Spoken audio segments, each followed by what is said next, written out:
मोदी सरकार जब से सत्ता में आई है तब से एक मंत्री जो जम्मू कश्मीर से आते हैं उनकी ईमानदार छवि, उनके काम की खूब तारीफ होती रही है। आज हमारे साथ मौजूद हैं डॉक्टर जितेंद्र सिंह, जो जम्मू कश्मीर से सांसद भी हैं, और हमसे बात करेंगे कि कैसे अगले 10 सालों में भारत, जो विकसित भारत का सपना है प्रधानमंत्री मोदी का, कैसे भारत विकसित हो सकता है, क्योंकि इनके पास बहुत अहम मंत्रालयों की जिम्मेदारी भी है। इनसे जानते हैं स्पेस इकोनॉमी, जैसे इसरो जो कर रहा है दुनिया में, सारी दुनिया हैरान होती रही है, सरप्राइज होती है इसरो से। तो स्पेस इकोनॉमी कैसे हमें आगे बूस्ट कर सकती है अगले 10 सालों में सर? सबसे पहले तो बहुत बहुत धन्यवाद, आपने मुझे ये बताया कि मेरी तारीफ होती है जी।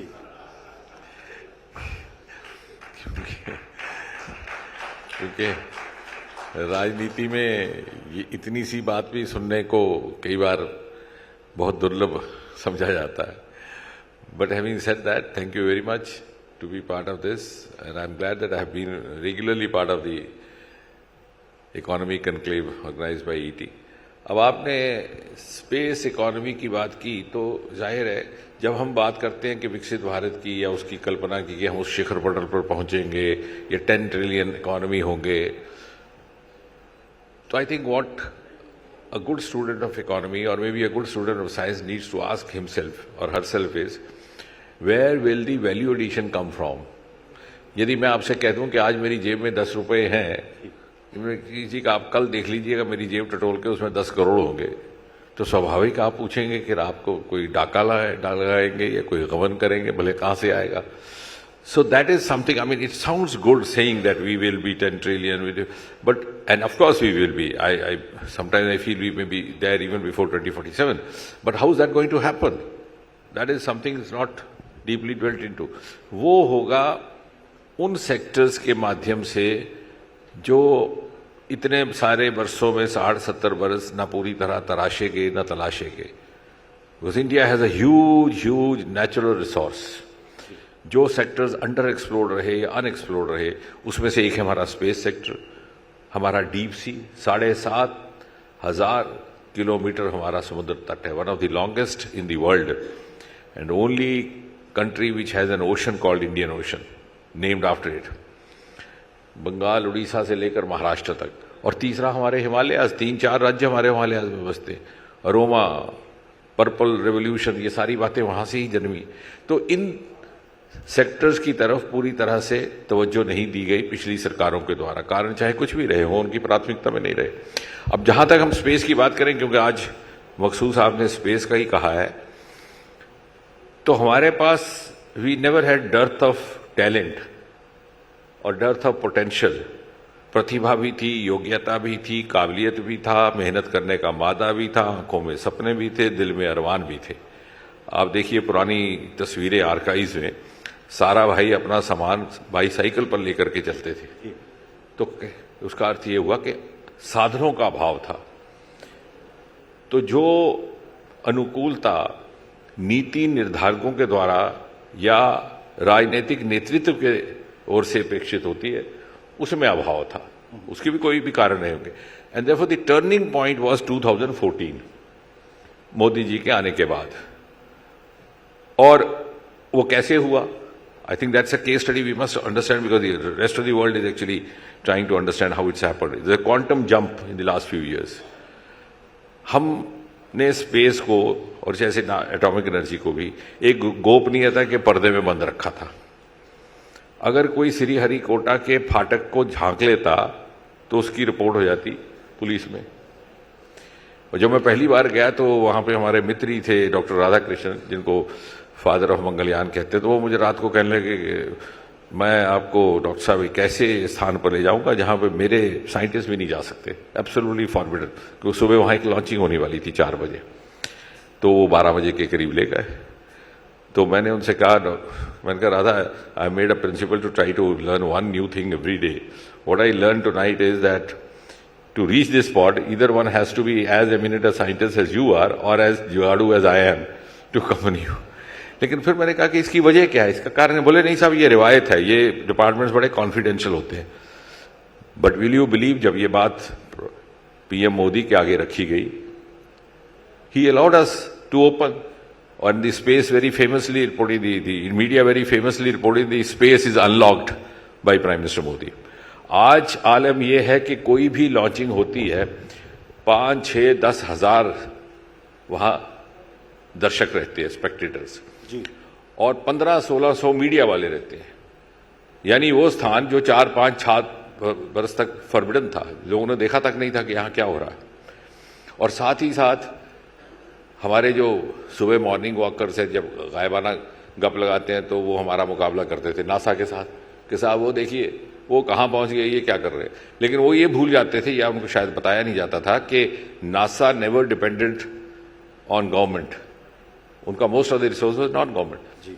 पहली बार प्रधानमंत्री मोदी ने हमें जब अनुमति दी, we opened it up to the private sector, और then the journey started just about 4-5 years back. और पहले ही साल जब ये नया स्पेस रिफॉर्म आया, प्राइवेट पार्टिसिपेशन को अलाउ कर दिया गया, तो पहले 7-8 महीने में ही 1000 करोड़ से अधिक निवेश हुआ प्राइवेट सेक्टर का।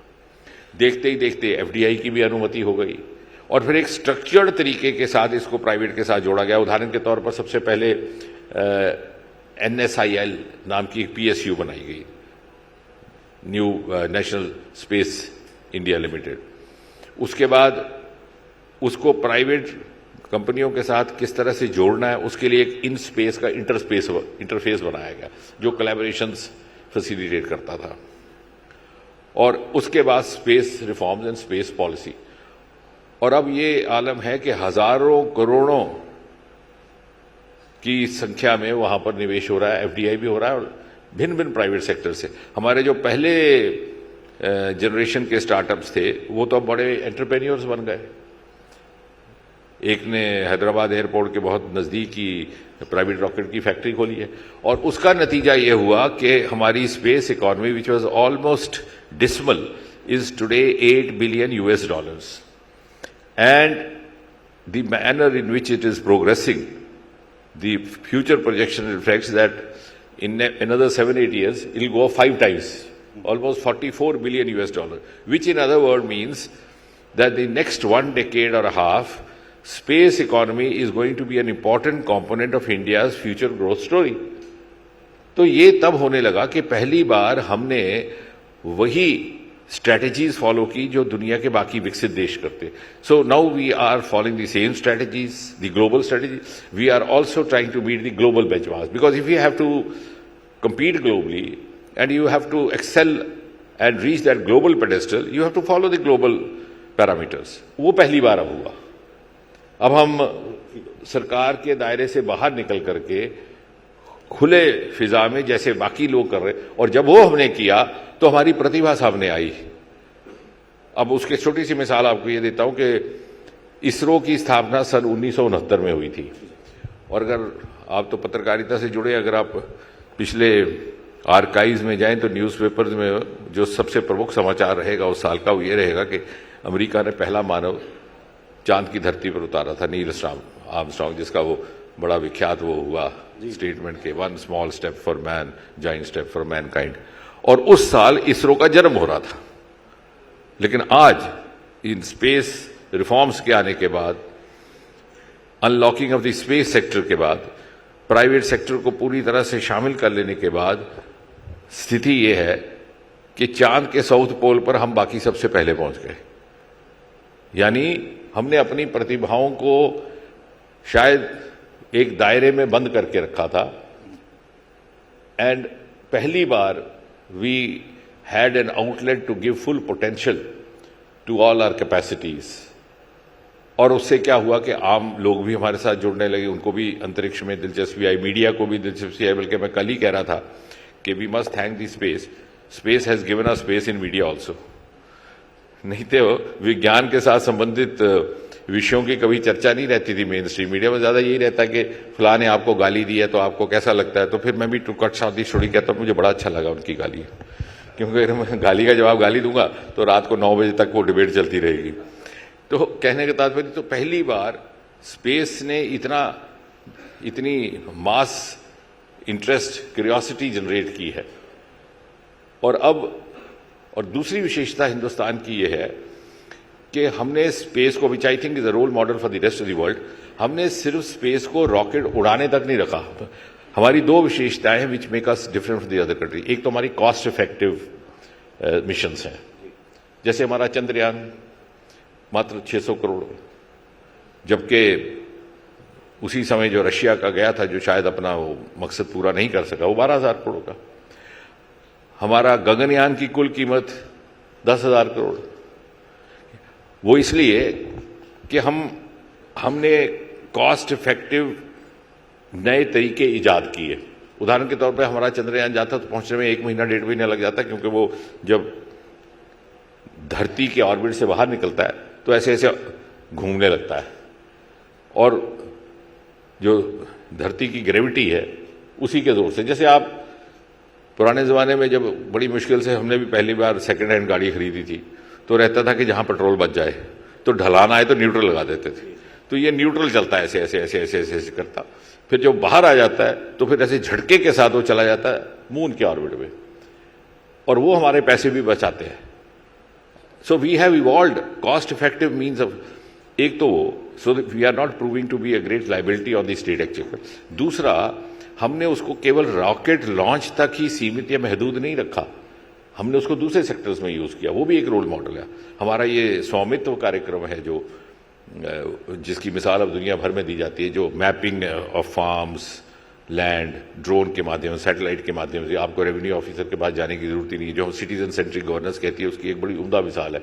खुद ही आप अपनी मैपिंग करें, वो भी स्पेस, आपकी एग्रीकल्चर में सॉयल हेल्थ कार्ड्स, आपकी डिफेंस में तो है ही है, बॉर्डर मॉनिटरिंग, बॉर्डर सर्वेलेंस, इसी प्रकार हेल्थ में बहुत बड़ी मात्रा में, और आपके जितने भी दूसरे सेक्टर्स हैं लगभग, I think space has now entered, space technology has entered virtually every Indian household. Communication में हमारा एक set of satellites is dedicated to communication. ये जो आपका सब चल रहा है ताम झाम, इसमें भी कहीं ना कहीं ज्यादा नहीं तो कम से कम थोड़ा बहुत रोल स्पेस टेक्नोलॉजी का भी है, और डिपार्टमेंट ऑफ स्पेस का, इसरो का भी है, because ISRO is also now catering to number of television channels offering their services. Navigation satellites हैं हमारे, जो डिजास्टर को, जो और स्थानों पे जहां पे नेविगेशन करते हैं उसकी करते हैं। अर्थ ऑब्जर्वेटरी सैटेलाइट्स हमारे अलग हैं, जो ऊपर बैठ करके धरती के भिन्न भिन्न भौगोलिक परिस्थितियों की जांच। तो we have actually diversified for the ease of living of the person as well. केवल of course sending up a rocket sounds very romantic, but we have also virtually penetrated to make the life easy for a common citizen.